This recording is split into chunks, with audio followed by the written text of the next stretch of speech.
O ar frio da noite paulistana envolvia o terraço de luxo, um oásis de opulência suspenso sobre o mar de luzes da cidade. Lustres de cristal derramavam uma luz dourada sobre os convidados, cujas silhuetas se moviam ao som de uma música eletrônica elegante e contida. Garçons deslizavam pelo ambiente com bandejas de champanhe, e o som de taças se tocando era a trilha sonora de conversas sobre fusões, aquisições e viagens a paraísos fiscais. Era um mundo de aparências polidas e sorrisos calculados, onde o sucesso era a única moeda de valor real. Nesse palco de riqueza superficial, cada gesto era uma performance, cada palavra uma transação. A energia era alta, vibrante, mas por baixo da superfície brilhante havia um vazio palpável, uma solidão compartilhada que ninguém ousava admitir em voz alta. No centro desse universo, como um sol em torno do qual planetas menores orbitavam, estava Enzo Lacerda. Aos 38 anos, ele era a personificação do poder. Seu terno, cortado com uma precisão cirúrgica, parecia uma segunda pele, e o relógio em seu pulso valia mais do que a maioria das pessoas ganharia em uma vida inteira. Seus movimentos eram econômicos, sua postura irradiava um controle absoluto que intimidava e atraía na mesma medida. Contudo, seus olhos, de um tom escuro e profundo, varriam a festa com um tédio crônico. Ele via os mesmos rostos, ouvia as mesmas histórias de ganância disfarçada de ambição. Para ele, aquela festa não era uma celebração, mas apenas mais uma noite em sua gaiola dourada, cercado por pessoas que o viam não como um homem, mas como um império. Foi então que ele a viu. Em um canto, perto da balaustrada de vidro que a separava do abismo iluminado da cidade, estava Sofia. Ela não usava joias extravagantes, nem um vestido que gritava por atenção. Sua elegância era simples, quase fora de lugar, mas era sua aura que a tornava magnética. Seus longos cabelos castanhos caíam sobre os ombros e seus olhos verdes, embora brilhantes, carregavam uma melancolia que contrastava violentamente com a alegria forçada ao seu redor. Quando o olhar dele cruzou com o dela, algo se quebrou dentro de Enzo. A armadura que ele construiu ao longo de décadas rachou, e pela primeira vez em anos, ele se sentiu visto, não como o magnata, mas como um homem. A pureza e a vulnerabilidade em seu olhar o desarmaram de uma forma que nenhum rival nos negócios jamais conseguiu. Ignorando um executivo que tentava lhe vender uma nova ideia, Enzo se moveu. Sua trajetória através da multidão foi direta, um ato de vontade que fez as pessoas abrirem caminho. Ao se aproximar, ele notou o leve tremor em suas mãos enquanto ela segurava a taça. A conversa começou de forma hesitante, mas logo fluiu com uma naturalidade que ele não conhecia. Ele não falava de carros de luxo ou de mercado financeiro, falava de coisas simples, de sonhos e medos. Para Enzo, aquele encontro foi uma epifania, a prova de que algo real ainda poderia existir em seu mundo artificial. Para Sofia, com o coração apertado pela mentira que a levara até ali, era o início de um plano desesperado que perigosamente começava a se misturar com um sentimento verdadeiro e avassalador. O romance deles não foi uma chama lenta, mas uma explosão de vida no deserto emocional de Enzo. Ele a levava para jantares em restaurantes cujas listas de espera levavam meses, mas os momentos mais marcantes aconteciam longe dos olhos do público. Eram as tardes em seu apartamento, com a cidade aos pés, onde ele ouvia sobre a infância simples dela no interior, sobre seus sonhos de estudar artes e sobre a forma como ela via cores e texturas no mundo que ele há muito tempo só enxergava em tons de cinza. Sofia, por sua vez, via além do magnata. Ela via o homem que se esquecia de verificar as cotações da bolsa quando estava com ela, o homem cujos olhos brilhavam ao falar do avô que lhe ensinou a pescar. A conexão era palpável, um refúgio para duas almas que, por razões diferentes, se sentiam profundamente sozinhas. Enzo estava faminto por aquela autenticidade. Ele, que vivia cercado por contratos e cláusulas, encontrou em Sofia uma verdade que parecia inquestionável. Seus amigos, cínicos e acostumados às transações afetivas de seu círculo, o alertavam. Diziam que era rápido demais, que ela era um mistério, talvez um perigoso. Mas Enzo não ouvia. Para ele, a cautela era o idioma de seu antigo vazio, e ele estava determinado a aprender uma nova língua, a do coração. Ele via os olhares desconfiados em jantares de negócios, as perguntas veladas sobre o passado dela, mas tudo isso se dissolvia quando ela sorria para ele. Ele não estava apenas apaixonado. Ele estava se salvando através dela, projetando em seu rosto a esperança de uma vida com significado, longe da gaiola dourada que ele mesmo construíra com tanto esmero. Em menos de 3 meses, durante uma viagem a Paris, ele a pediu em casamento. Não foi um gesto calculado ou uma demonstração de poder. Aconteceu em uma pequena ponte sobre o Sena, ao entardecer, com a luz dourada banhando a cidade. Ele não tinha um discurso ensaiado. As palavras simplesmente saíram, carregadas de uma vulnerabilidade que ele não sentia há décadas. Ele falou sobre como ela havia trazido cor ao seu mundo, sobre como o silêncio ao lado dela era mais reconfortante do que qualquer celebração ruidosa. Sofia, com os olhos marejados, aceitou. Uma parte dela flutuava em um sonho que jamais imaginou viver, enquanto outra, a parte que guardava seu segredo, sentia o peso daquele anel de diamante como uma corrente, prendendo-a a uma mentira que se tornava mais insustentável a cada batida de seu coração. A lua de mel foi em um resort exclusivo nas Maldivas, um paraíso de águas cristalinas e bangalôs suspensos sobre o oceano. Para Enzo, cada dia era a confirmação de que havia tomado a decisão certa. Ele a observava dormir, nadava com ela nos recifes de corais e planejava um futuro que, pela primeira vez, parecia emocionante. Ele se sentia leve, livre do peso de seu império. Mas para Sofia, o paraíso era uma câmara de tortura.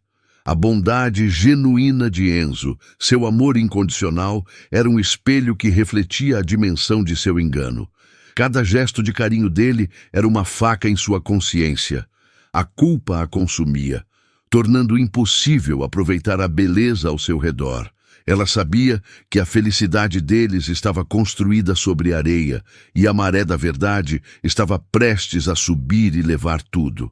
Na última noite, sob um céu incrivelmente estrelado, ela não aguentou mais. Sentados na varanda do bangalô, com o som suave das ondas abaixo, ela desabou. As lágrimas vieram primeiro, silenciosas e pesadas, e então a voz, trêmula e quebrada.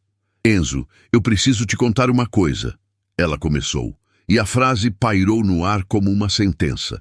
Ele assegurou, preocupado, pensando ser alguma insegurança passageira. Mas então as palavras vieram, atropeladas pelo desespero. Eu não fui honesta com você. Meu nome é Sofia, mas minha vida não é essa. Eu tenho um filho.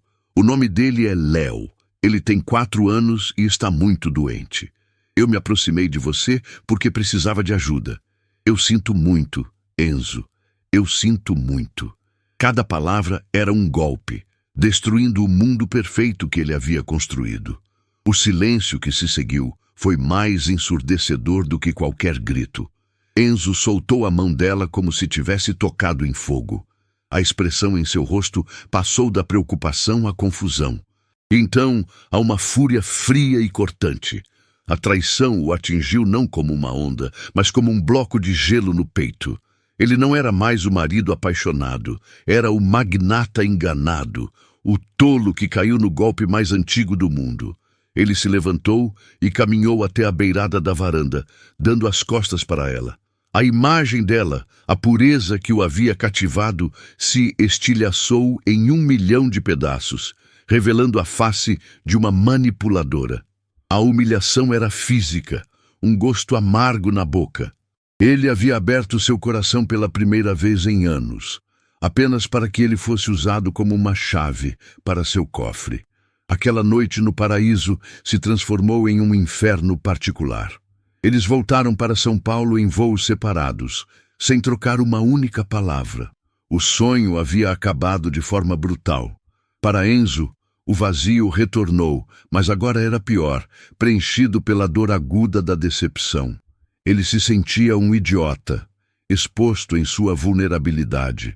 É em momentos como este, de pura dor e confusão, que uma história se parte em duas e nos perguntamos como o amor e a mentira puderam caminhar juntos. Se você também sente o impacto dessas reviravoltas da vida, considere se inscrever. Seu apoio é fundamental para que possamos continuar compartilhando relatos que nos fazem refletir sobre a complexidade das relações humanas e a busca pela verdade.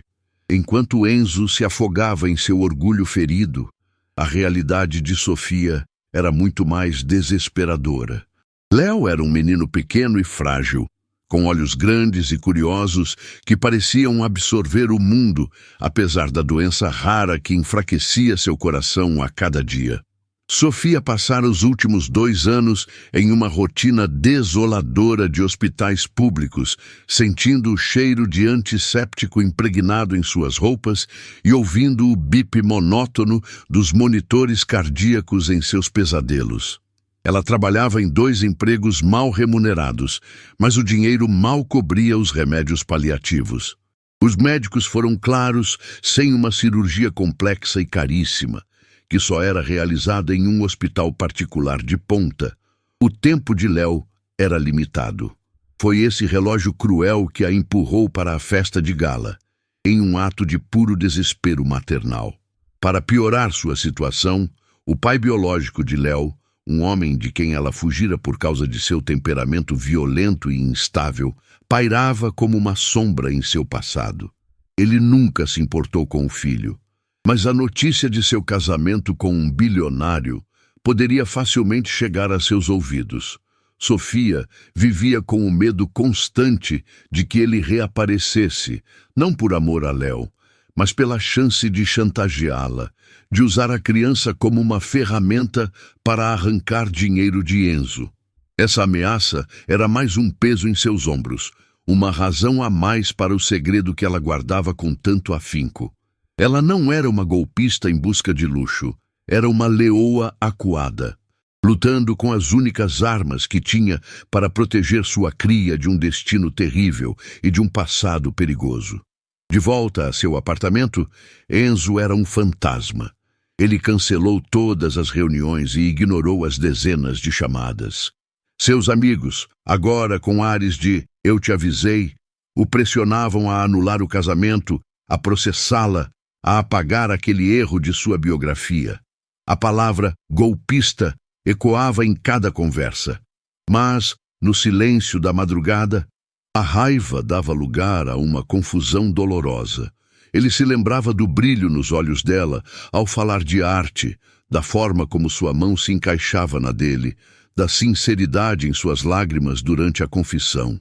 Poderia tudo aquilo ter sido encenado? A imagem da mulher calculista que seus amigos pintavam não se encaixava com a mãe desesperada que ele viu desmoronar em sua frente. Seu coração, ferido e desconfiado, travava uma batalha contra a memória da conexão que ele jurava ser real. A crise externa não demorou a chegar, forçando Enzo a sair de sua reclusão. Uma ligação do hospital onde Sofia acompanhava Léo trouxe a notícia que ambos temiam. O estado do menino havia piorado drasticamente. Ele precisava ser transferido para a UTI, e a cirurgia se tornara uma emergência inadiável. Ao mesmo tempo, o pai biológico de Léo, exatamente como Sofia previra, reapareceu. Ele soube do casamento através de uma nota em uma coluna social e agora estava no hospital público, causando um escândalo, ameaçando impedir qualquer transferência até que falasse com o novo papai rico. A burocracia, a ameaça e a saúde de Léo se tornaram um nó impossível de desatar. Sofia estava sozinha, encurralada entre a doença do filho e a violência do ex-parceiro. Enzo estava em seu escritório, com os papéis da anulação do casamento sobre a mesa, quando recebeu a ligação desesperada de Sofia. Ele ouviu a voz dela, embargada pelo pânico, descrevendo a cena no hospital, o ex-marido gritando, os médicos pressionando por uma decisão. Aquele era o ponto de ruptura. Ele podia assinar os papéis, se proteger e deixar que ela lidasse com o caos que, em sua visão, ela mesma criara. Ou ele podia ir até lá. É nesse ponto de virada, quando o orgulho e a compaixão travam a batalha mais dura, que o verdadeiro caráter de uma pessoa é forjado. Se histórias sobre decisões que mudam tudo e redefinem destinos te inspiram, junte-se à nossa comunidade. Sua inscrição é o que nos dá força para continuar buscando e contando essas jornadas. Naquele instante, Enzo Lacerda amassou os papéis, pegou as chaves do carro e tomou uma decisão que mudaria não apenas a sua vida, mas o próprio significado dela. A chegada de Enzo ao hospital público foi como a colisão de dois mundos. O ar estéril e a iluminação fria e impessoal contrastavam brutalmente com o luxo polido de sua vida. O som não era de música eletrônica contida, mas de choros abafados, conversas ansiosas e o bip constante de aparelhos médicos. No meio de um corredor movimentado, ele viu a cena que Sofia descrevera ao telefone. Um homem de aparência rude e agressiva gesticulava descontroladamente para uma Sofia pálida e encolhida, enquanto médicos e enfermeiras tentavam intervir. Mas o que paralisou Enzo não foi o caos. Foi a visão de um menino pequeno e assustado em uma maca, observando tudo com olhos grandes e febris. Naquele instante, o orgulho ferido do magnata se dissolveu, substituído por um instinto protetor avassalador que ele não sabia que possuía. A mentira dela já não importava. A única verdade ali era o medo nos olhos daquela criança. Ele se moveu com uma calma que parecia deslocada naquele ambiente frenético. As pessoas instintivamente abriram caminho, sentindo a autoridade que emanava dele, uma autoridade que não vinha do dinheiro, mas de um propósito inabalável. O pai biológico de Léo, ao vê-lo se aproximar, redirecionou sua fúria. "Olha só, se não é o papai rico!" Ele zombou, com a voz carregada de veneno e ganância. Enzo não se alterou. Ele parou a uma distância calculada e o encarou com um olhar frio, desprovido de qualquer emoção. "E você não tem mais nada a fazer aqui", disse Enzo, com a voz baixa, mas cortante como vidro. Não era uma ameaça, era uma constatação.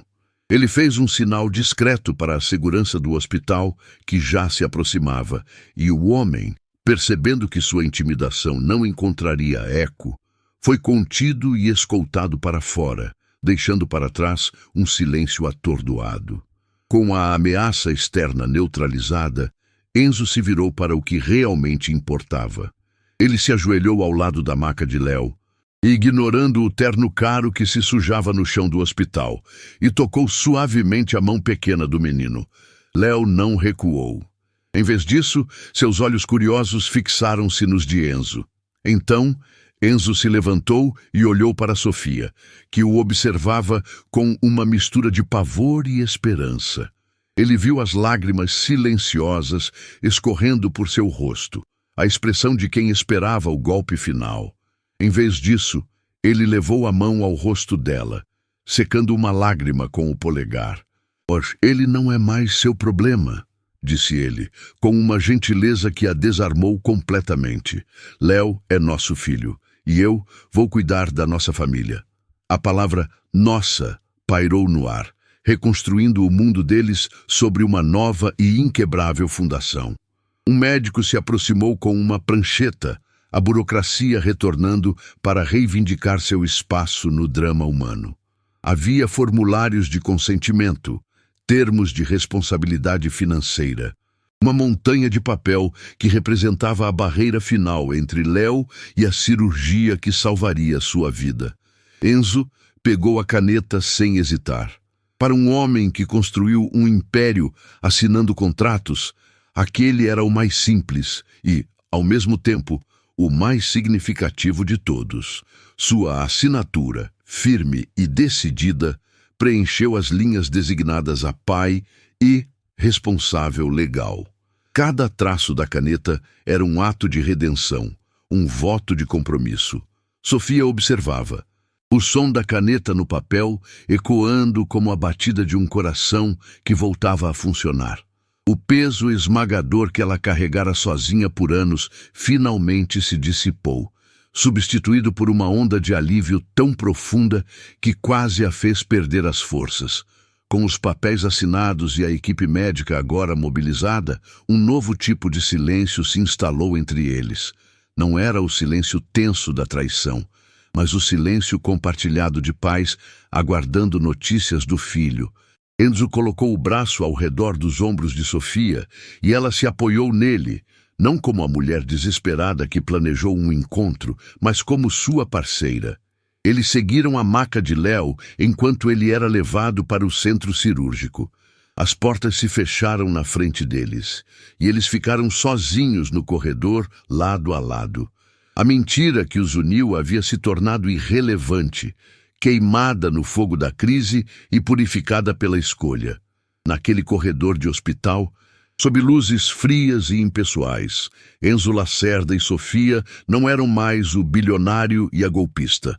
Eram apenas uma família, unida pela verdade mais fundamental de todas, o amor incondicional por uma criança.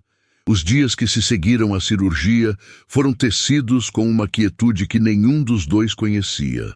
As horas se arrastavam na sala de espera ou ao lado do leito de Léo, mas não havia mais o peso da angústia. O som que dominava o ambiente era o bip rítmico e constante do monitor cardíaco. Uma melodia de esperança que substituíra o silêncio da incerteza. Enzo não saía do lado deles. Ele aprendeu a decifrar os gráficos na tela, a conversar com as enfermeiras sobre a evolução do menino e a segurar a mão de Sofia quando o cansaço a vencia. Naqueles corredores brancos e estéreis, longe dos arranha-céus e das salas de reunião, ele descobriu uma versão de si mesmo que não sabia que existia. Não o magnata, mas o pai. Ele via Léo não como o filho da mulher que o enganou, mas como o menino que lhe ensinava, em seu silêncio convalescente, o verdadeiro significado da força e da vulnerabilidade.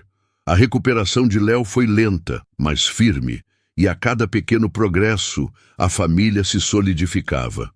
O processo de adoção foi iniciado por Enzo, com a mesma determinação que ele usava para fechar um negócio multimilionário, mas com uma motivação infinitamente mais profunda. Quando o juiz deferiu o pedido e Léo passou a carregar o sobrenome Lacerda, não foi uma vitória legal, foi a consagração de um laço forjado no caos. Inspirado pela jornada que transformou sua vida, Enzo tomou uma decisão ainda maior. Ele vendeu uma parte significativa de seu império de carros de luxo e, com os recursos, criou a Fundação Novo Coração, uma organização dedicada a financiar tratamentos para crianças com condições cardíacas raras e a oferecer suporte jurídico e psicológico para mães solo em situação de desespero. O dinheiro, que antes era um símbolo de poder e isolamento, tornou-se uma ferramenta de cura e esperança. A vida deles encontrou um novo ritmo, longe dos holofotes e das festas vazias. O apartamento com vista para a cidade se encheu de risadas de criança, de brinquedos espalhados pelo chão e do cheiro de bolo assando no forno, algo que Sofia insistia em fazer aos domingos. Enzo reduziu drasticamente sua agenda de viagens, trocando reuniões em Dubai por tardes no parque, empurrando Léo no balanço. Ele descobriu uma alegria pura e simples em ensinar o menino a chutar uma bola.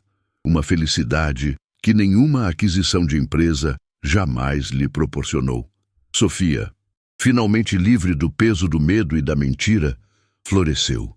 Ela voltou a estudar artes, matriculando-se em um curso de pintura, e seus quadros, antes sombrios, agora explodiam em cores vibrantes, refletindo a paz que havia encontrado em seu coração e em seu lar. Eles não esqueceram como começaram. A mentira era parte de sua história, a cicatriz que provava que a ferida havia cicatrizado.